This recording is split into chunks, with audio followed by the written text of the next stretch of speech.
Democrats continue to scream over Republicans voting on a Trump Supreme Court nominee. Idolatry of RBG breaks out as Democrats target Coney Barrett's Catholicism, and Wells Fargo CEO comes under fire for saying something perfectly obvious about lack of minority job candidates. I'm Ben Shapiro. This is The Ben Shapiro Show.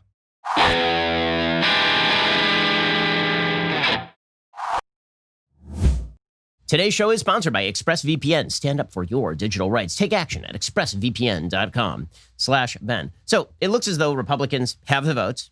Mitt Romney now says that he is going to vote at least in favor of the nominee if the nominee is qualified, which presumably the nominee will be. Now even Lisa Murkowski, the senator from Alaska, she is apparently giving signs that she may vote for the nominee. She says, I haven't seen the nominee yet, but if I see the nominee and the nominee's qualified, not sure why I shouldn't vote for that nominee, which leaves only Susan Collins in vulnerable state in Maine as the lone Republican who would not vote for a Trump nominee, which means that whoever Trump nominates is likely to pass with flying colors.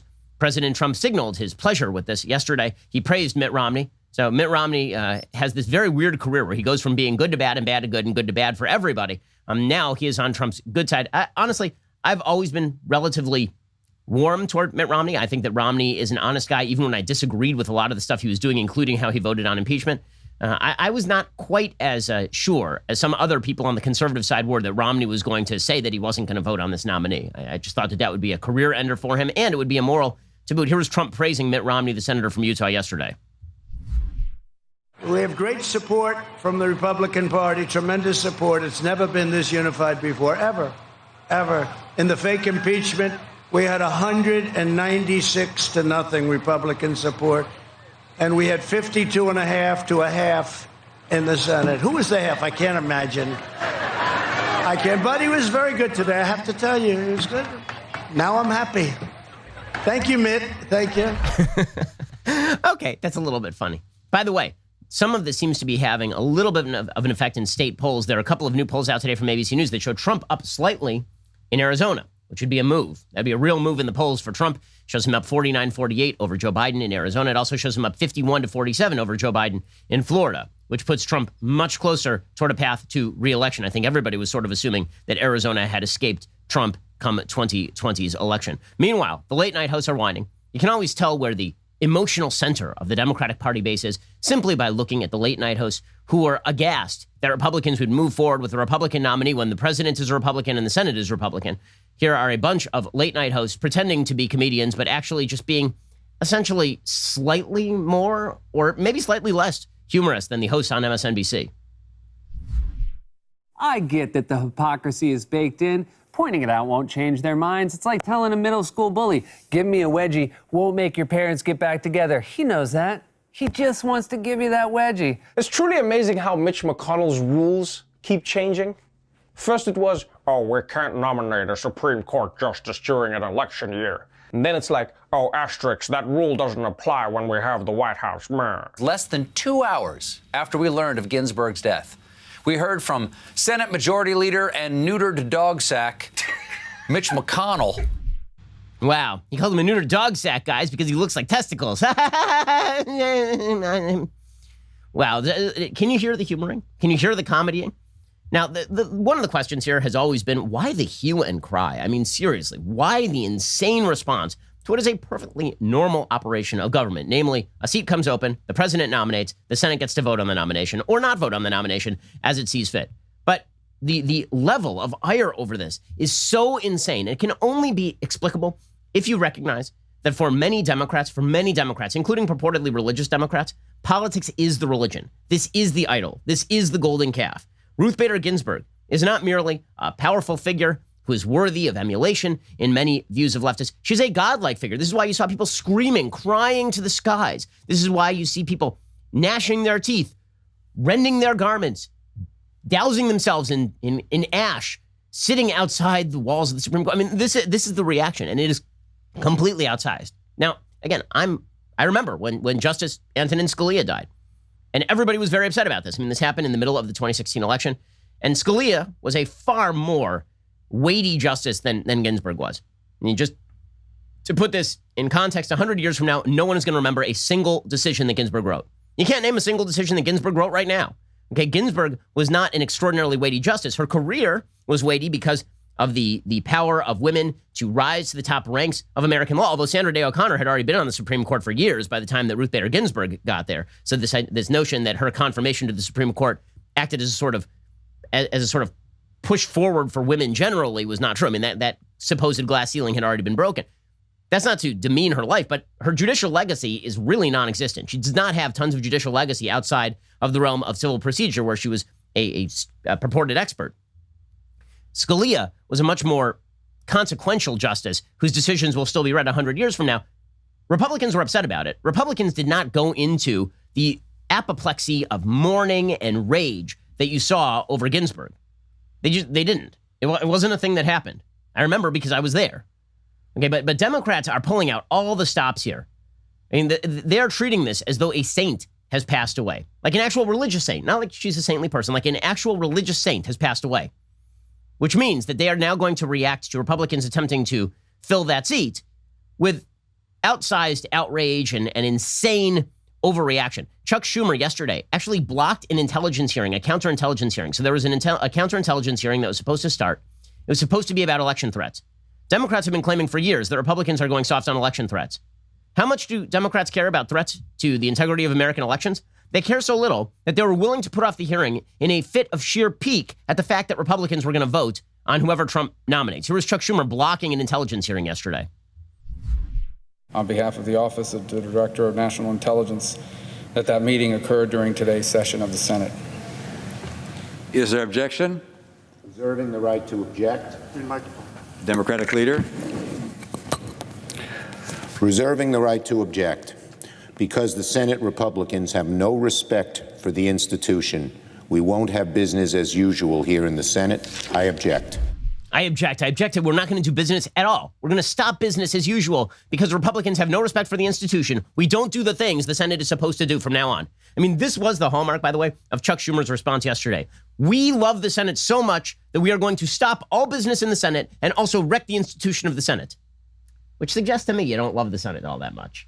And as I've been saying for the past several days, for Democrats, they like the Senate when it is a tool of power on their behalf. They do not like the Senate when it is not a tool of power on their behalf. They like the filibuster when it's a tool of power on their behalf. They don't like it when it is not a tool of power on their behalf. They love the Supreme Court when it is cramming down same-sex marriage on the entire country in direct contravention to both the Constitution of the United States and state laws all over the country.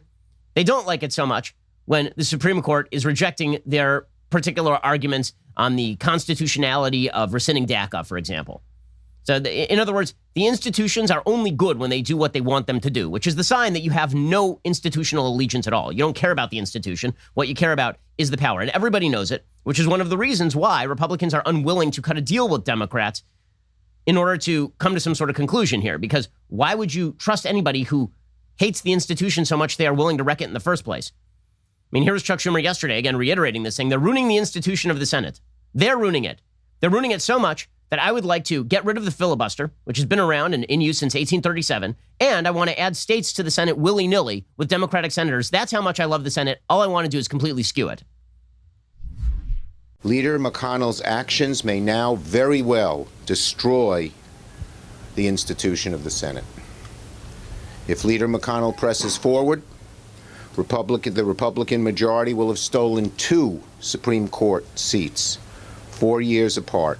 Leader McConnell has basically decided the rules don't apply to Republicans, even their own rules. It's just brute political force. Okay, first of all, let's point something out. If Chuck Schumer were in charge of the Senate in 2016, he would have rammed through Merrick Garland.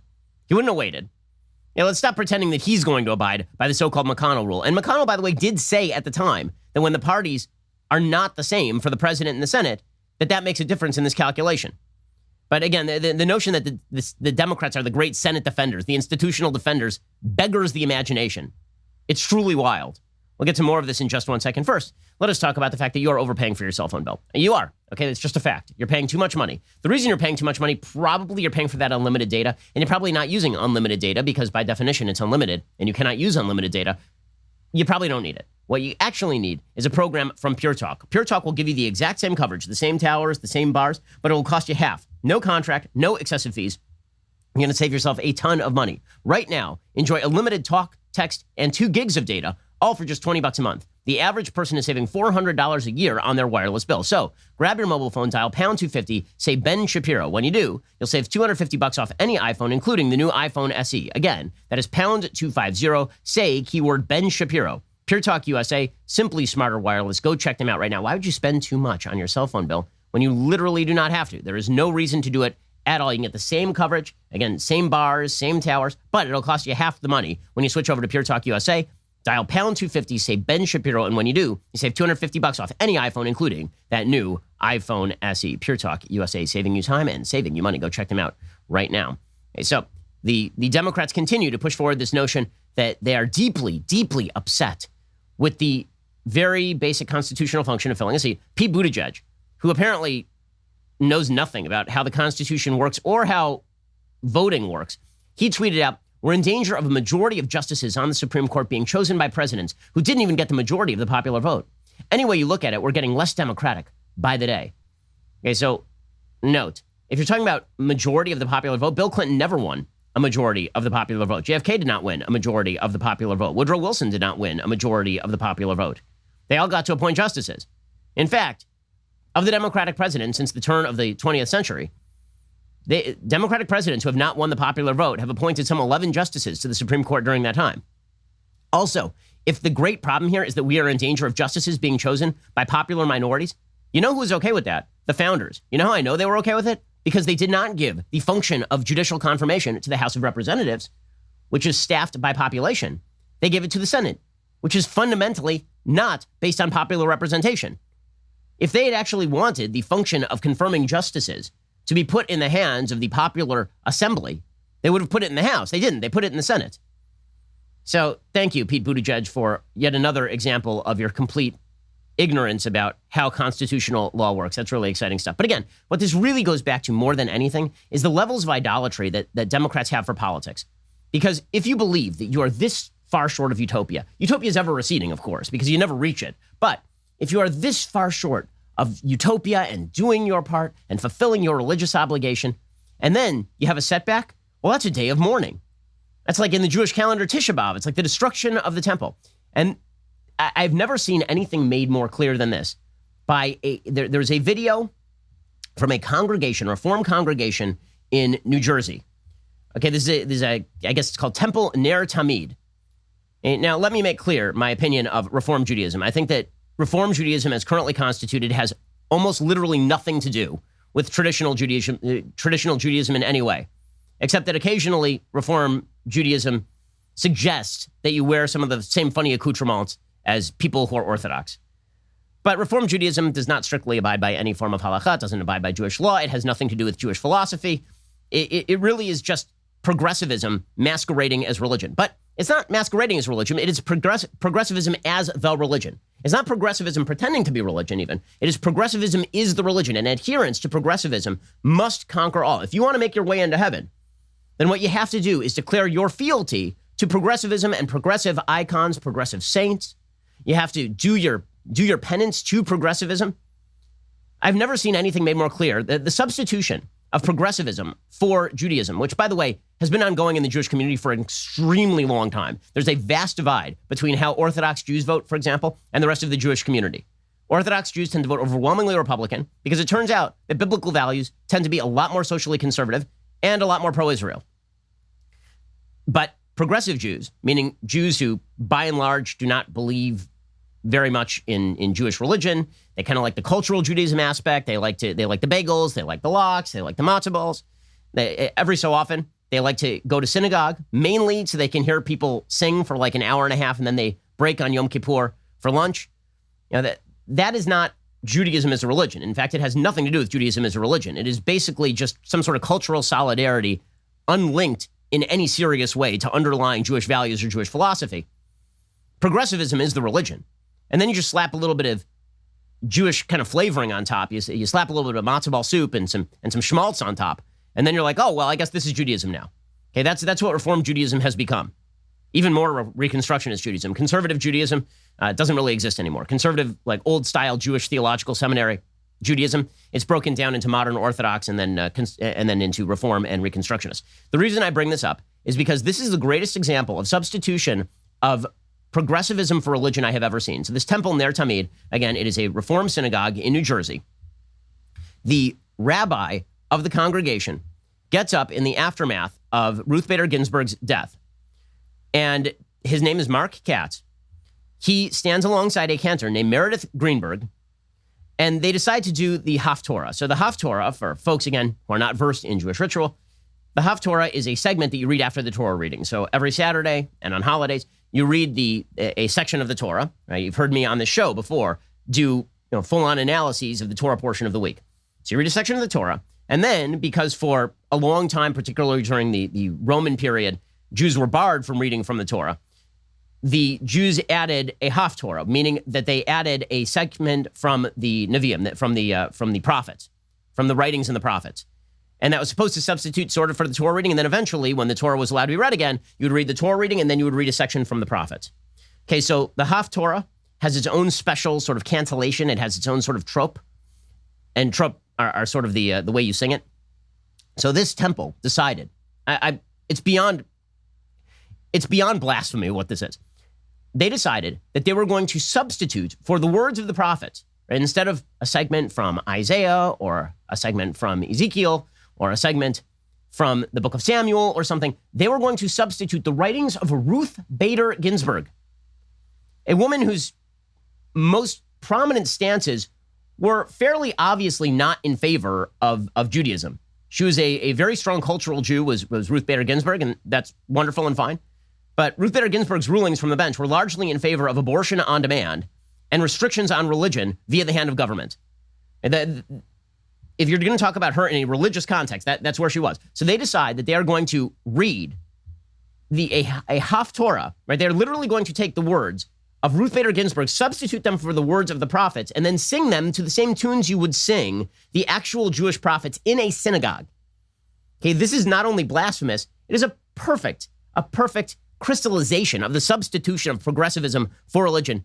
It's especially true in the Jewish community. Unfortunately, it has also happened in a wide variety of other communities, ranging from the Catholic to the Protestant. It is obviously most pronounced in the Jewish community. I mean, by far, it is not close.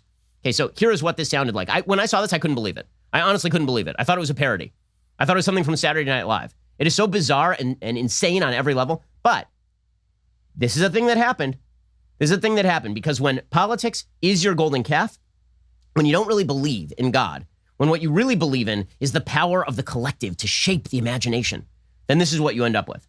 So here are people donning the garb of Judaism in order to preach the words of Ruth Bader Ginsburg. All right, here we go.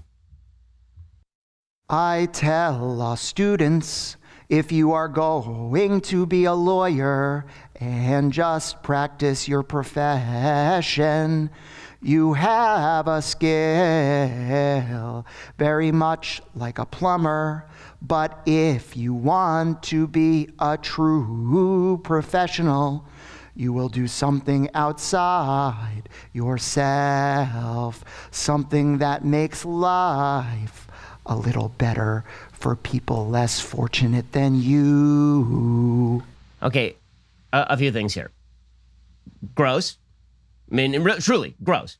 Using the trappings and the halachic accoutrements to promote the verbiage of Ruth Bader Ginsburg from the dais in shul is unbelievable levels of golden calf idolatry.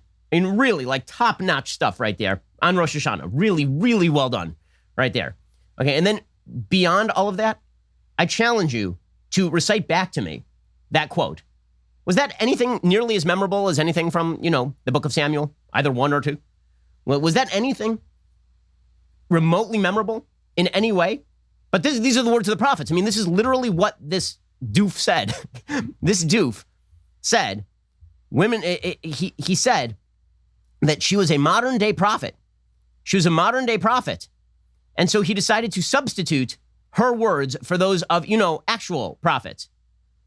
Well, I mean, obviously she was not a modern day prophet. She was just a political leftist. That doesn't mean you're a modern day prophet. What is the prophecy exactly? When one of the things prophets are supposed to do is have an accurate depiction of the future. I mean, I can say that she obviously would have liked to sit on the court until a Democrat was president. So I mean, when we're talking about prophecy, not so much prophecy happening there, but this was not rare in the Jewish community. I'm going to get to more examples of this in 1 second, because again, the substitution of progressivism for religion, it is a religion. Progressivism is a religion in which there are saints and sinners, in which forgiveness is never truly earned. You're always held to the fire, no matter what. I would say progressivism in many ways is more like a cult than a religion even. At least in religion, there comes a point where once you've repented, you are cleansed of your sin. In progressivism, you're never cleansed of your sin. Your sin can always be brought back up to you and thus used as a cudgel in order to get you to do more progressive things. That is the chief aspect of progressivism that is truly mortifying. We'll get to more of this in just 1 second. First, if you've been listening to the show for a while, you probably heard me talk about my Helix sleep mattress. It's fantastic, right? I mean, I basically would not sleep were it not for the quality of my personalized Helix sleep mattress. Well, you know what? Helix has now gone beyond the bedroom. They've started making sofas. They launched a new company called Allform. They are making premium customizable sofas and chairs shipped directly to your door. So, what makes an Allform sofa really cool? Well, for starters, it's the easiest way you can customize a sofa using premium materials and at a fraction of the cost of traditional stores. You can pick your fabric. It is spill, stain, scratch resistant. The sofa color, the color of the leg, sofa size, shape. Make sure it's perfect for you and your home. They've got armchairs and love seats all the way up to an 8-seat sectional, so there's something for everyone. You can always start small and buy more seats later on if you want your Allform sofa to grow and change with you when you move. We've got an Allform sofa at home. It is fantastic. It is durable, which I really care about since my kids wreck everything. Allform sofas are delivered directly to your home with fast, free shipping. In the past, if you wanted to order a sofa, it could take weeks or months to assemble or to arrive, and then you'd have to have somebody assemble it in your home. Well, this takes just 3 to 7 days to arrive in the mail. You can assemble it yourself in a few minutes with no tools needed. I've got an Allform sofa. I picked out the 3-seat sofa with chaise in the sand color with espresso legs. It is beautiful, and again, it is extremely durable. Allform is offering 20% off all orders for our listeners at allform.com/Ben. Again, 20% off all orders at allform.com/Ben. They also have a forever warranty, literally forever, and you get 100 days to decide if you want to keep it. So you've got nothing to lose except your discomfort. Go check them out, allform.com/Ben. So unfortunately, this particular synagogue, this Reform synagogue in New Jersey, was not the only one that participated in this sort of insanity. Apparently, at Central Synagogue, a large Reform congregation in Manhattan, Rabbi Angela Buchdahl, who's also a cantor, sang a Hebrew version of Leonard Cohen's Hallelujah along a slideshow of photos of Ginsburg. By the way, there's nothing quite like honoring Rosh Hashanah by showing slideshows on Rosh Hashanah. And in the process, also elevating Ruth Bader Ginsburg to an Oscar tribute. Really stellar stuff right there. Rabbi Joshua Stanton of East End Temple, this is forward.com reporting, another Reform congregation in Lower Manhattan heard the news minutes after closing the synagogue's Rosh Hashanah live stream on Friday night. Later that evening, he joined an impromptu Zoom call where about 30 congregants remembered the justice as an inspiration and exemplar. Attorneys on the call said they had modeled their careers after her, Stanton recalled. Others worried aloud about the sacred role the court plays in our democracy. Sacred. It is not a sacred role. It is a check and balance. It is not a sacred role. Sacred means ordained by God. Okay, that is not a sacred role. It can be a cherished role. It can be an important role. It is not a sacred role. The substitution of progressivism for religion is one of the great and awful developments of the 20th century. And it is awful. It is absolutely terrible. And using, again, Rosh Hashanah, which is one of the high holy days in the Jewish calendar, in order to forward progressivism and to elevate Ruth Bader Ginsburg into the sort of high echelon of the prophets is pretty incredible stuff. This is not relegated, by the way, to the Jewish community. It is not. The way that progressivism views religion is that, like everything else, for progressives, religion is a tool. And it really is more about the trappings of religion so that you can pretend that you are allied with the religious, rather than it is about the actual doctrines of the religion. In fact, anybody who says that they are in favor of the doctrines of their religion is anti-progressivism and is therefore some sort of blasphemer. Right? If you're a religious Jew, there is nobody that Reformed Jews are more angry at than religious Jews. I mean, seriously, Reformed Jews, when they look at religious Jews who take the Torah seriously and take Jewish law seriously, not to get in sort of the dirty business of the Jewish community, the antipathy that Reformed Judaism holds for Orthodox Judaism is extraordinary. And the same thing is true in a lot of Christian communities. Progressive Christians feel a lot of antipathy for evangelical Christians. Progressive Catholics feel an extraordinary level of antipathy for religious Catholics, for more Orthodox Catholics. See, for progressives, religion is supposed to be about the trappings. It's not supposed to be about the doctrine. If you take the doctrine seriously, you got a problem, because the doctrine could be in direct conflict with the progressive doctrine. And if those two are in conflict, the progressive doctrine, right, the golden calf, and the actual religion, then the religion has to be torn down. And you can see this most obviously in the way that Democrats are preparing to treat Amy Coney Barrett. So Amy Coney Barrett, Seventh Circuit Court of Appeals judge. She is an Orthodox Catholic, has described herself that way. She has 7 children. Five of them are natural born. 2 of them are adopted from Haiti. By all accounts, has led a pretty model, stellar life. Clerked for Justice Scalia, taught at University of Notre Dame Law School. Is really a great candidate in a variety of ways, and seems like a really good person. She seems like a really good person. But she is called into question.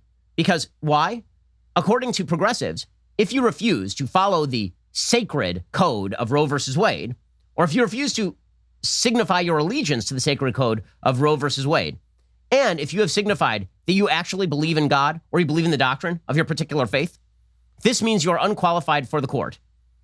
Now, let's be straight about this. You can be an excellent Catholic and still recognize the limitations of your job. Antonin Scalia was a very, very devout Catholic. He still recognized the limitations of his job. He did not use his Catholicism as a battering ram, for example, against the death penalty. So the Catholic Church opposes the death penalty, last I checked. Antonin Scalia did not say that it is unconstitutional to pursue the death penalty. He understood the limitations of his job. His idea was that if I do my job properly as a justice on the Supreme Court, I'm not here to make my doctrine law. If I do my job properly, then I have forwarded the kingdom of God by both modeling good behavior and also by forwarding the power and liberty of the United States of America, where people get to make their own decisions. Religious people they're not all theocrats. See, for progressives, the substitution of progressivism for religion means that there's a sort of supersession theology. Supersession theology is the idea that you are the new religious. You are the new chosen. So for many progressives, they are the new chosen. And that means that they have to get rid of the old chosen. The old chosen would be any form of any traditional religion. And so what that means is that if you are a traditionally religious person, we have to cast you as a theocrat, because progressivism is in direct opposition to quote-unquote theocracy. So instead, Antonin Scalia becomes a theocrat. He can't simultaneously be a good Catholic and also a good justice. And you've seen the Democrats already start to say this sort of stuff about Amy Coney Barrett. This is going all the way back to 2017. So in 2017, Dianne Feinstein overtly said to Amy Coney Barrett, who was being, at that point, heard for the Seventh Circuit Court of Appeals, Feinstein chided her for being Catholic, saying the dogma lives loudly in you. Now, again, if you're a Catholic, or if you're an Orthodox Jew, or if you're a religious Muslim, I think it is perfectly plausible, and in fact, the history of humanity shows, that you can be any of these things and also understand the limitations of your job and what you are supposed to do. I mean, last I checked, this is literally part of the New Testament render to Caesar section, okay? And I'm not Christian. Under Judaism, that would be called Dina de Malchus Dina, meaning the law of the land is the law. And so this has been a long time religious doctrine. But for people who are anti-religious or a-religious, their perspective on religion is that religion dictates not only every aspect of your life, but also dictates that you cram down your religion on everybody else, which is not something that religion necessarily dictates. In any case, here is Dianne Feinstein, progressive figure, basically suggesting that Amy Coney Barrett cannot be a good justice because she is a Catholic. I think whatever a religion is, it has its own dogma. The law is totally different. And I think in your case, Professor, when you read your speeches, the conclusion one draws is that the dogma lives loudly within you. And therefore, she could not be a good justice, right? She couldn't be a good judge because the dogma lived loudly in Amy Coney Barrett. Dick Durbin did the same thing. He asked Amy Coney Barrett about being an Orthodox Catholic. What's your definition of an Orthodox Catholic? Now, again, it was very funny. Hugh Hewitt, who's a friend and radio host, he pointed out online that Democrats have taken a pretty anti-Catholic line throughout their questioning of people like Amy Coney Barrett. They did the same thing with Justice Scalia. The implication, of course, is that if you were a religious Catholic, then you were a theocrat. And Kevin Cruz, who's a liberal professor, I believe at Princeton, if that's correct, Kevin Cruz tweeted back, well, look how many Catholics have been in positions of power in the Democratic Party. I mean, their last 3 vice presidential nominees were Catholics. Most of the Catholics who are in Congress are Democrats. Okay, that may very well be true. And there are Jews on the Supreme Court too. None of them are Orthodox, and none of them actually practice the doctrine of Judaism outside the court. in any serious way. Okay, just because you have people, I mean, Joe Biden has been refused communion for his position on abortion by particular local churches. Nancy Pelosi, same deal. In other words, what religion is designed to do in this iteration is to be sort of a cultural thing. Like, you know, you go out on Sunday nights and you get Chinese food, and then on Monday nights, you go to mass and you say a few words, and then you go back home and then you talk about how abortion's wonderful. Okay, for a lot of religious people in the country, that is not how they view religion. That is not how they view what religion ought to be. And so here's Dick Durbin questioning Amy Coney Barrett about Orthodox Catholicism as though Orthodox Catholicism is in direct contravention of sort of liberal values and that there's something bad about being an Orthodox Catholic that makes her inherently intolerant. The only true form of Catholicism that we should be seeking to emulate is the kind where you mumble a few words in Latin every so often, and then you go out at night and do exactly whatever the damn well hell you please. You use a term in that article, or you both use a term in that article I'd never seen before. You refer to Orthodox Catholics. What's an Orthodox Catholic? As I recall, that term, we said something like, for lack of a better term, we're using the term Orthodox Catholic, and there was a long footnote saying, you know, that was an imperfect term. Do you consider yourself an Orthodox Catholic? I am a Catholic, Senator Durbin. Orthodox Catholic, we kind of, as I said in that article, we just kind of use that as a proxy. It is not, to my knowledge, you know, a term currently in use, but if you're asking whether I take my faith seriously and I'm a faithful Catholic, I am. Okay, so again, the fact that you have to be questioned about being a faithful Catholic is really quite crazy. I mean, I thought this went out with like JFK, but again, JFK, I guess, would not have been considered an Orthodox Catholic is the idea. So the idea is that you're an anti-Catholic bigot if you ask a Democrat about their Catholicism, but if you ask an Orthodox Catholic about their Catholicism, it's not anti-Catholic bigotry whatsoever. By the way, both Dick Durbin and Dianne Feinstein both defended themselves on charges of anti-Catholic bigotry over all of this stuff way back in 2017. They said it's completely fair. They said it's completely fair to go after people for their Catholicism. We'll get to that in just 1 second. First, as we slowly adjust to a new normal, we need to be smart about how we do business. Luckily, there is Stamps.com to make things easier. Thousands of small business owners have discovered the benefits of Stamps.com in recent months. They've been able to keep their businesses running, avoid the crowds at the post office, all from their own computers. With Stamps.com, you can print postage on demand. You can avoid going to the post office, and you will save money with discounted rates you can't even get at the post office. Stamps.com also offers UPS services with discounts up to 62%, no residential surcharges. Here at Daily Wire, we've been using Stamps.com since 2017. We don't waste our time and we don't waste our money. They bring all the mailing and shipping services you might need directly to your computer in the comfort of your home or office. Whether you're a small business sending invoices, an online seller shipping out products, or just working from home and need to mail stuff, Stamps.com can handle all of it with ease. It's a no-brainer. It really is. They also offer UPS services with discounts up to 62%, no residential surcharges. Right now, my listeners get a special offer that includes a 4-week trial plus free postage and digital scale, no long-term commitment. If you're just wasting money and time, there's really, reevaluate yourself. Reevaluate your company. We at Daily Wire have been using Stamps.com for years. We've saved a lot of money. Head on over to Stamps.com, click on the microphone at the top of the homepage, type in Shapiro. Again, that is Stamps.com. Enter code Shapiro to get started. Okay, so again, Dianne Feinstein and Dick Durbin, they have actually defended this in the past, suggesting, of course, that what they were doing was asking legitimate questions about whether you can be a good Catholic and still be on some of the nation's highest courts. And we are seeing Mazie Hirono do the same thing. And she's attacked judicial nominees for their faith before. Asked if her religious views should be off limits, according to CNN, Senator Hirono said no. She said, no, they absolutely should not. And we have now seen two articles, one from Newsweek and one from Reuters, suggesting that because Judge Amy Coney Barrett was part of a self-described charismatic Christian community called People of Praise, this means that she is a character from The Handmaid's Tale. I'm not kidding. This is what the argument is. So the argument is she is such a handmaid, and she is of whatever her husband's name is. She's a handmaid, and she's such a handmaid that she serves on the Seventh Circuit Court of Appeals. Now, I've read that book. I don't remember any of the women who were being used as vessels for childbearing being members of some of the nation's highest courts or being nominated for the Supreme Court, but forgive me if I forget that part of that stupid book. And the book is indeed incredibly stupid. So, again, truly religious people have to be excoriated by the left. True religion, according to the left, is reading Ruth Bader Ginsburg from the pulpit on Rosh Hashanah. Let me just say, if you are substituting politics for your religion, you're not talking about eternal values. You're not talking about living a deep and fulfilling life. Because every time something does not go your way on this mortal coil in the world of politics, it becomes a deep threat to your own worldview. It ratchets things up. And one of the great developments in human history was in the aftermath of the Protestant Reformation. There were a bunch of religious wars between Catholic countries and Protestant rebellions and Catholic leaders and all this. And the Treaty of Westphalia essentially said that there was going to be much, much more religious tolerance in Europe. And it ended a lot of the religious warfare in Europe for centuries.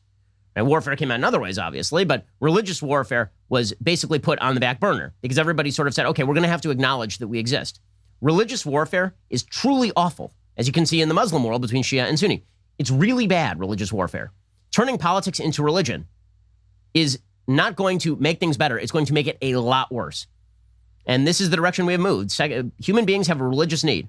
One of the great developments in civilizational history is the recognition that social fabric built through religion could be separate from what the government is supposed to do. Reading back into what the government is supposed to do, all of the religious things that you want is a form of theocracy, but that theocracy these days is not coming from the right. It is coming almost entirely from the political left in this country. And it's really ugly, and it's really bad for the country, and it's really bad for religion, by the way, which has become completely secondary. The golden calf, remember, was not supposed to be next to God. It was an idol. It was supposed to be a replacement for. And that's what progressivism for many folks has become. Okay, meanwhile, stupidest controversy of the day yesterday. So a Wells Fargo CEO, quote unquote, ruffled feathers. Why? Well, his name is Charles Scharf. He exasperated some black employees in a Zoom meeting this summer when he reiterated the bank has trouble reaching diversity goals because there were not enough qualified minority talents, according to two participants. He made the assertion in a company-wide memo June 18th that announced diversity initiatives as nationwide protests broke out following the death of George Floyd. While it might sound like an excuse, the unfortunate reality is that there's a very limited pool of black talent to recruit from, Scharf said in the memo. Scharf spent more time listening than speaking during the 90-minute call which he initiated and has not been previously reported. His comments about black talent rubbed some attendees the wrong way, according to the two employees who spoke on condition of anonymity. Several black senior executives across corporate America said they're frustrated by claims of a talent shortage and called the refrain a major reason companies have struggled to add racial and ethnic diversity to leadership ranks despite stated intentions to do so. According to Ken Bacon, a former mortgage industry executive who's on the board of Comcast, Ally Financial Corp, and Welltower, he said he was shocked and puzzled by Scharf's comments. He said if people say they can't find the talent, they either aren't looking hard enough or they don't want to find it. Okay, so this happens to be a statistical lie.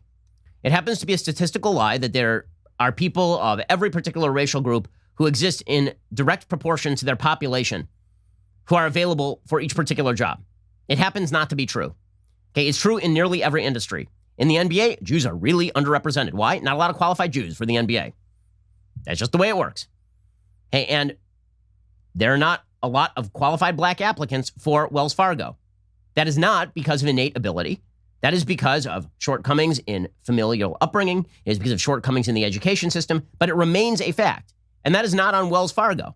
Wells Fargo doesn't have to just go hire a random black person in order to meet a diversity quota because they are a company that has to run at a profit and has to fulfill job requirements. The willingness to completely, all of these articles about this Wells Fargo CEO, that they quote somebody who's like, it's just insulting, he would say something like that. It's just not true, he would say something like that. There's only one problem. At no point do they provide statistical evidence that black recruits are available in wide numbers sufficient to their percentage of the population at large. Why don't they provide those numbers? Because those numbers don't exist. I'll get into it in just one second, but this goes to a lot of the sort of critical race theory nonsense that we are being treated to these days. A lot of the anti-racism nonsense we're being treated to these days. Again, the principal idea of anti-racism is put forward by Robin DiAngelo and Ibram X. Kendi, which has now infused so many of our corporations, is that any policy that does not result in an equal outcome by group is a racist policy that must be done away with. What if there are other confounding factors? Anti-racist policy just ignores them. This is a perfect example of that. We'll get to that in just 1 second. First, let's talk about how sometimes you need a better employee. Sometimes you do. So, for example, every morning, speaking of my Judaism, every morning I study with a rabbi. Let's call him Rabbi Levy. And let's say he's fantastic. He's great. There's only one problem. Every morning he wants to chat about our lives, and so we never get any actual learning done. Well, at that point, I might want to go to ZipRecruiter and find myself a rabbi who's actually going to learn Mishnah with me instead of chatting about current events. I'm just putting that out there, Rabbi Levy. And it's true for our Daily Wire employees here too. Okay, the fact is that we have lots of Daily Wire employees who are fantastic because they replaced ones who are not so good via ZipRecruiter.com. ZipRecruiter will send your job to over 100 of the web's leading job sites. They don't stop there. With their powerful matching technology, ZipRecruiter scans thousands of resumes to find people with the right experience and actively invites them to apply to your job. ZipRecruiter makes hiring efficient and effective with features like screening questions to filter candidates, and all-in-one dashboard where you can review and rate your candidates. ZipRecruiter is so effective that 4 out of 5 employers who post on ZipRecruiter get a quality candidate within the very first day. Right now, to try ZipRecruiter for free, my listeners can go to ZipRecruiter.com/dailywire. That is ZipRecruiter.com/DAILYWIRE. ZipRecruiter.com/dailywire. ZipRecruiter is indeed the smartest way to hire. If you're looking for a great employee, if you're looking for a great employer, ZipRecruiter is where they all connect. Go do it. We use it at Daily Wire ourselves. Go check them out right now. As part of our Daily Wire audience, there are a number of ways to take in the podcast, by the way. You can listen on Apple Podcasts, Spotify, or another podcast app. You may also watch our podcast on YouTube, Facebook, or over at dailywire.com. But here's the bottom line. We are now making our content available to you wherever you watch or listen. Daily Wire members can enjoy our shows on Apple TV and Roku. So members can enjoy all of the visual elements of this podcast and our other shows on your big screen, either live or on demand. Find the Daily Wire on Apple TV or Roku and download today. You have to be an insider member to watch live. So head on over to dailywire.com/Shapiro. Use code WATCH at checkout to get 15% off your membership purchase. This deal won't last long. Act fast if you want live shows on your big screen, plus the one-of-a-kind, highly coveted Leftist Tears tumbler. Again, that is dailywire.com/Shapiro to get 15% off with code WATCH. Download the Daily Wire on your Apple TV and Roku today. You are listening to the largest, fastest-growing conservative podcast and radio show in the nation.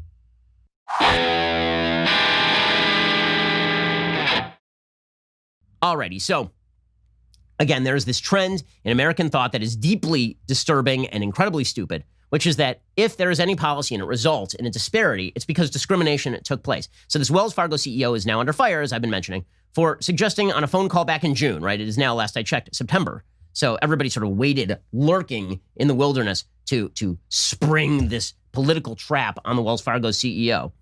It trended #1 on Twitter yesterday because he said there weren't enough qualified black applicants to work at Wells Fargo, sufficient to staff them according to percentage of the population, because black Americans represent about 13% of the population, far lower percentage of Wells Fargo employees. And people are like, that's unfair. That's terrible. There's only one problem. He happens to be correct. Now, the media will always obscure this because, again, they wish to attribute all disparities to discrimination. As Thomas Sowell has pointed out in his book, Disparities in Discrimination, this is untrue. And very often, the media will acknowledge it's untrue. They'll bury it in paragraph 17 of a piece, but they will acknowledge that it is untrue, that an equal number of qualified applicants by percentage of population are available. So, for example, February 2016, piece in the New York Times, why tech degrees are not putting more blacks and Hispanics into tech jobs. Technology companies employ strikingly few black and Hispanic workers. They blame the recruitment pipeline, saying there aren't enough of them graduating with relevant degrees and applying for tech jobs. Yet the data show there are many more black and Hispanic students majoring in computer science and engineering than work in tech jobs, so why aren't they being hired? Those who enter the candidate pipeline fall out somewhere along the way. And the culture and recruiting methods of tech companies seem to have a lot to do with it. The pipeline problem is not a myth. Black and Hispanic students are underrepresented in computer science and engineering, while engineering programs relative to their share of the population, while Asian students are overrepresented. Yet the pipeline is still more fruitful than tech companies make it out to be. Among young computer science and engineering grads with bachelor's or advanced degrees, 57% are white, 26% are Asian, 8% are Hispanic, 6% are black, according to the American Community Survey data. At the top 25 undergrad programs, nearly 9% of graduates are underrepresented minorities, according to the Education Department data. But technical workers at Google, Microsoft, Facebook, and Twitter, according to the company's diversity records, are on average 56% white, 37% Asian, 3% Hispanic, and 1% black. One issue is that black and Hispanic computer science and engineering grads are less likely than white and Asian ones to go into tech jobs. Well, wouldn't that be one of the problems? 10% of black computer science and engineering grads have office support jobs, including administrative support and accounting jobs, compared with 5% of white graduates and 3% of Asians. It also happens to be that you are talking about the top tech companies in America. I have relatives who work for some of these companies. And let me tell you, the screening procedures for getting into Google are extraordinary. To be an employee at Google, you got to go through a withering barrage of testing. And not everybody's going to get through. And the attempt to suggest that all policy is due to some systemic racism, when it's pretty obviously due to personal choice and the consequences thereof, is really ugly and makes for bad public policy, and it's really stupid. Here is some information from Georgetown University. Georgetown University did a full study of Black American college majors and earnings. It turns out that the number of people who are majoring in that among Black Americans, STEM degrees are not in the top 10. They're not in the top 10 for bachelor's degrees. Computer and information systems is like 14% is computer and information systems. That's like the highest. Health and medical administration services, 21%. Human services and community organization, 20%. Social work, 19%. Public administration, 17%. Criminal justice and fire protection, 15%. I believe that this same study showed that STEM degrees, it was like 7% of Black Americans major in the STEM fields. Well, that's going to have some pretty significant ramifications for how many of them end up actually working at Wells Fargo or at Google. By the way, you know what's not listed among these top 10 would be anything having to do with finance. Again, the rest of the top 10 is sociology, computer and information systems, human resources and personnel management, interdisciplinary social sciences, and pre-law and legal studies. As it turns out, the industries most likely to have high earnings, the majors that are most likely to have high earnings for Black Americans, tend to be the majors that are least taken by Black Americans. The top earning industries are pharmacy, pharmaceutical sciences and administration, industrial and manufacturing engineering, chemical engineering, electrical engineering, mechanical engineering, computer engineering, civil engineering, nursing, general engineering, and computer science.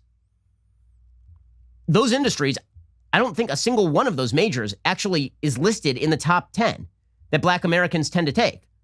That's going to make a difference in terms of earnings. But you see, when we are attempting to forward a lie, and the lie is that America is racist, and the proof that America is racist is in disparity, then you have to ignore actual statistics in many of these cases. Now, there is good news, which is that this philosophy is now being fought back on by the Trump administration. So yesterday, the president signed a full executive order abolishing critical race theory from the federal government, the military, and all federal contractors. The federal contractors is a big one because it means private companies that contract with the federal government can no longer do the Ibram X. Kendi, Robin DiAngelo, diversity, training, re-education, Maoist struggle sessions. Under the executive order, the president explains our nation was founded on the ideal that all men are created equal and denounces critical race theory's pernicious and false belief that America is an irredeemably racist and sexist country. This is according to Christopher Rufo, who's been reporting on this for City Journal, among other places.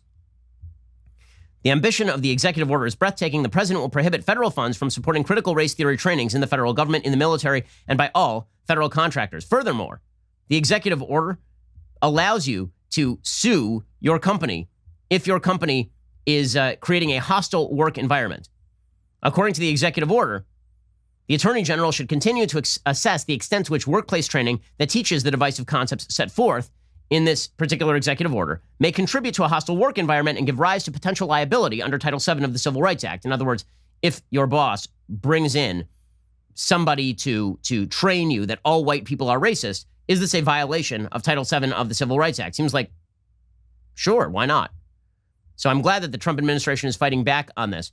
But it goes to a broader guilt complex that has been promoted by the media in the United States. The suggestion, of course, is that any disparity whatsoever is attributable to white Americans and to the systems more broadly. And we're simply supposed to overlook all the bad stuff that is happening in the name of this movement. The most obvious example of this, by the way, was ESPN's Max Kellerman yesterday, who is just awful. Stick to boxing, Max. ESPN's Max Kellerman blamed the riots in America's major cities, which have been thoroughgoing Black Lives Matter and Antifa. He blamed on right-wing protesters. Because again, when you are pursuing a narrative, the facts simply do not matter at all. When he talks about, like, Black Lives Matter, 93% of the protests are peaceful. The vast, overwhelming majority are peaceful. And by the way, the 7% that are not, they have a very broad definition of what's not, quote unquote, peaceful. For example, if you block traffic or something like that, or if you respond to police provocation. And even then, a big percentage of that, that wasn't peaceful, is actually outside agitators, extremist right-wing agitators, posing as protesters in order to make the protests look bad. That's the first thing. Okay, so he's just making this stuff up. Again, when it comes to the narrative that America is racist, what that means is excusing criminality, in many cases bailing out the criminals, right? Remember, Kamala Harris wanted criminals bailed out of jail. It means overlooking the fact that many disparities in American life are created by personal choice or by circumstances that have nothing to do with racism and have much more to do with class. It means ignoring data. Okay, that is not the way any public policy should get done in the country. Unfortunately, a lot of public policy gets done exactly that way. Okay, meanwhile, I got to tell you an awful story. This is being reported by the Post-Millennial. When you talk about Black Lives Matter movement and the good or evil of the Black Lives Matter movement, this is an unbelievably shocking and terrifying story, and a tragic story, in fact. Mia Cathell, reporting for the Post-Millennial. In the wake of Jake Gardner's tragic death, his close friend, who organized 2 since-deleted GoFundMe pages for his legal defense, spoke to the Post-Millennial about the relentless doxing and defamation by a leftist mob prior to the Trump supporter's suicide. The conservative 38-year-old bar owner from Omaha, Nebraska, took his own life after a grand jury indicted him for the fatal shooting of a black man who assaulted his family and vandalized his storefront, among other neighboring businesses, amid George Floyd protests in May. You may remember this case. There's a man named Jake Gardner. He's 38 years old. And the facts of the case were caught on tape. Basically, he came out with a gun to try and defend a business, and he was attacked on the street, and a confrontation ensued in which he shot a young black man. And this was the cause of rioting. It was the cause of major consternation. And at the time, the Douglas County District Attorney said that it was self-defense because the district attorney's name was Don Klein. He had determined that the man who was shot, a man named Skurlock, I think his name was James Skurlock, dived on Gardner's back and choked him, according to the New York Post. Gardner could be heard in another bystander's video shouting, "Get off me, get off me." With his right arm pinned, Klein noted, Gardner switched the gun to his left hand and fired over his shoulder. The bullet hit Skurlock in the shoulder neck area, killing him, but Klein buckled after BLM activists took to the district attorney's house in July, demanding justice for Skurlock. According to a friend of Gardner's, you can't tell me a person found completely innocent on the grounds of self-defense was later found indicted because of pressure and numerous anonymous witnesses that came forth against Jake later on. I don't believe them to be even credible in Jake's death. I believe it's personally at the feet of weak city officials and the mob rule. According to the coroner's toxicology report, methamphetamine and cocaine was found in Skurlock's urine. That is the person who was shot, according to the Omaha World Herald. Skurlock was also stained by a significant criminal history at just 22 years old. According to an affidavit obtained by the Nebraska News Channel, it revealed that Skurlock was arrested in 2014 for robbery and use of a firearm to commit a felony. Law enforcement officers implicated Skurlock's involvement in a home invasion robbery as part of a group of black males who entered the residence and threatened 4 civilians at gunpoint for drugs and money. He was sentenced to 3 to 5 years in prison. He served less than a year, was released the following August. Skurlock was found guilty of assault and battery charges last year. He served 1 day in jail. The suspect additionally pled guilty to third-degree domestic assault past February, completed a 90-day jail sentence. Now, after the shooting, everybody simply just decided that Gardner was a racist, despite evidence that he was not, in fact, a racist. He was informed earlier this week that he was going to be tried for murder. His GoFundMe accounts were taken down. He was targeted by Black Lives Matter. A Black Lives Matter activist group contacted his place of employment with a scripted demand claiming to blackball him and any of the companies he works for. Justin stated that he had never been targeted so viciously, Justin being the friend of Jake Gardner. Justin tried to create a spot fund page for Jake Gardner, and it sadly has now been turned into a memorial fund because Gardner killed himself. So again, to recap this case, on May 30th, he was confronted and attacked by BLM activists outside Gardner's Hive Bar in the Old Market, a neighborhood in Omaha. While backing up, he reportedly lifted his shirt to show a handgun. He cautioned instigators he was armed. Then when he was knocked to a puddle on the ground, Gardner fired 2 warning shots in the air, attempting to rise to his feet. An 18-second scuffle broke out with James Skurlock, and then Gardner shot Skurlock. Gardner, by the way, is a military veteran. He killed himself after he was told that he would be charged. He served 2 tours in Iraq. He suffered 2 traumatic brain injuries from combat that placed the veteran on disability. So, again, there are consequences, as it turns out, to labeling people racist without proper evidence, suggesting that they have participated in murder when they have not. Which brings us to the case of Kyle Rittenhouse. So people are going nuts because last night, Tucker Carlson had the temerity to show tape on his show that basically told the whole story of Kyle Rittenhouse. Kyle Rittenhouse is, of course, the 17-year-old young man, and I use young man advisedly because once you're 17, you are, in fact, a young man. He's the young man who shot 3 people at this riot in Kenosha. And it was pretty obvious from the tape that it was self-defense.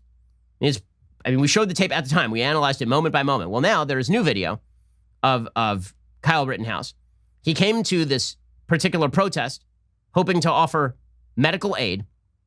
Apparently what happened is that one of the people he shot was going around lighting fires. He was following them around with a fire extinguisher. At some point, the guy who was lighting the fire started chasing Rittenhouse. Another unidentified person started shooting his gun into the air. Rittenhouse was running away. He was apparently pinned between a car and one of these rioters, at which point he shot one of the rioters and the rioter died. He then tried to get to the police. He was chased down. He was knocked in the back of the head. Somebody attempted to attack him with a skateboard. Another man approached him and pretended that he was going to try and help him and then pulled out a gun. And then Rittenhouse shot that man in the arm. So he shot 3 people. 2 of them died.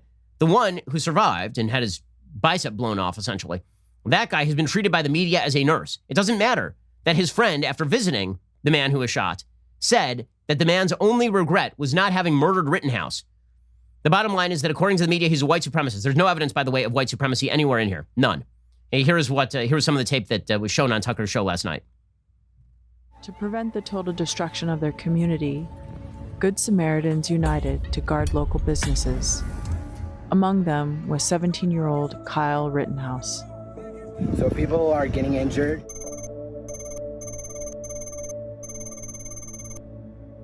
And our job is to protect this business, and part of my job is to also help people. If there's somebody hurt, I'm running into harm's way. That's why I have my rifle, because I need to protect myself, obviously. But I also have my med kit. All 3 of the people who were shot in these particular circumstances were people with significant criminal records, which does not mean that they necessarily should have been shot. It does mean that if you're going to talk about the character of the people who are being shot versus the person who is doing the shooting, there's a wide disparity in character. Okay, the tape, again, shows what happened, and what it shows is that it's going to be nearly impossible to convict Kyle Rittenhouse of murder, especially given the fact that Rittenhouse then, after the first shooting, attempted to go to the police and surrender to police and inform them what had happened. Here's a little bit of the tape of the first shooting. As Richard McGinnis began tending to Rosenbaum, Rittenhouse returned to the scene and began placing a call for help. As the mob begins calling for the attack of Rittenhouse, he is forced to flee the scene.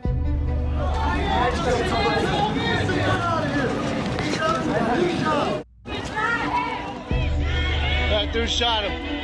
That just shot that dude. You shot him? I didn't. No. Wait, where are you? Where?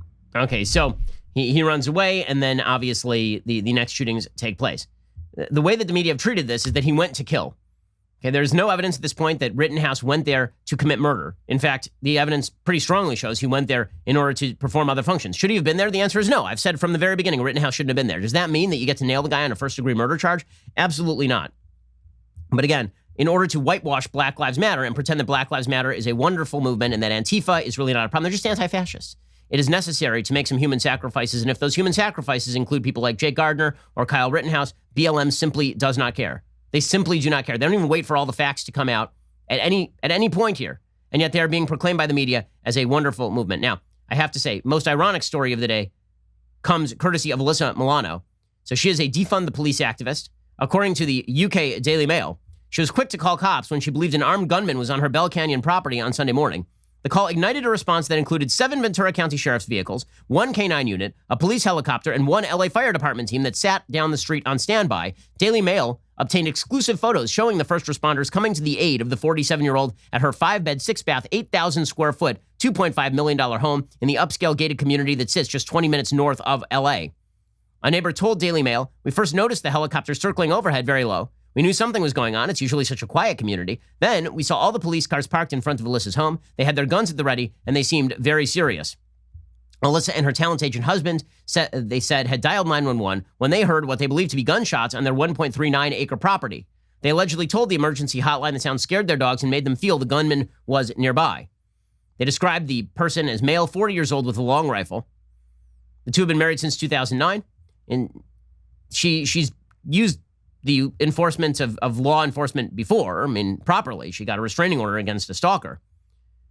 The search by air and street level lasted over 3 hours, ended abruptly at 12:20. It turned out it was a neighborhood teen with an air gun shooting at squirrels. The male teenager witnessed the emergency response, later realized he was the cause, and turned himself in. And now, listen, do I think that there's anything wrong with somebody calling the police if you got somebody on your property walking around with an air gun, which, by the way, you cannot tell the difference in some cases between an air gun and a real gun? No, I don't think there's anything wrong with that, unless you have suggested that calling the police is in and of itself an act of evil and racism, and that the police are the problem. So Alyssa Milano deserves all of the mockery that she is getting. It turns out that many of the same people who believe in defunding the police are very much happy to use the police when it suits their particular purposes. They don't have to live by the standards they set for everybody else. Okay, we'll be back here later today with 2 additional hours of content. Otherwise, we'll see you here tomorrow. I'm Ben Shapiro. This is The Ben Shapiro Show. The Ben Shapiro Show is produced by Colton Haas. Our technical director is Austin Stevens. Executive producer, Jeremy Boring. Our supervising producers are Mathis Glover and Robert Sterling. Assistant director, Pavel Wydowski. Our associate producer is Nick Sheehan. The show is edited by Adam Sayevitz. Audio mixed by Mike Coromina. Hair and makeup is by Nika Geneva. The Ben Shapiro Show is a Daily Wire production. Copyright Daily Wire 2020. Mitt Romney vows not to block President Trump's Supreme Court pick. President Trump makes the most serious recognition of national rot since the 1850s, and the mainstream media get caught in a major blatant lie about Amy Coney Barrett. Check it out on The Michael Knowles Show.